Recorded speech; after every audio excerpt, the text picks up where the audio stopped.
ત્રિનેત્રમાં આગળ વધી તો ફરવા જવાનું બધાને પસંદ હોય, પરંતુ ફરવા ગયા અને પરત જ ન ફર્યા તો હાલ સુરતમાં આવો કિસ્સો સામે આવ્યો છે, જેમાં પિતા પોતાની દીકરી સાથે ટ્રેકિંગ માટે નેપાળ ગયા, પરંતુ છેલ્લા અનેક દિવસોથી તેમનો કોઈ પત્તો ન મળ્યો.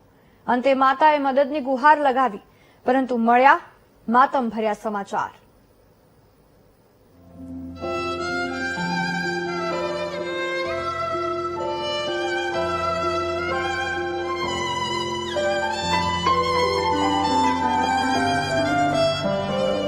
સુરતના બારડોલી તાલુકાના કડોદ ગામના એક પર્વતારોહક જિગ્નેશભાઈ અને તેમની દીકરી પ્રિયાંશી નેપાળમાં ટ્રેકિંગ દરમિયાન ગુમ થઈ ગયા હતા.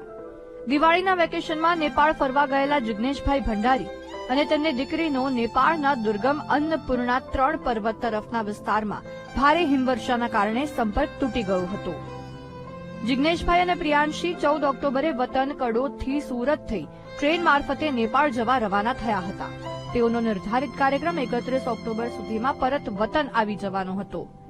નેપાળમાં ટ્રેકિંગ દરમિયાન અન્નપૂર્ણા 3 પર્વત પર ભારે હિમવર્ષા પછી સંપર્ક તૂટ્યો. પરિવારે પોલીસ ફરિયાદ નોંધાવી એમ્બસીનો સંપર્ક કર્યો, સરકાર સામે મદદની ગુહાર લગાવી, પરંતુ અંતે મળ્યા માતમના સમાચાર.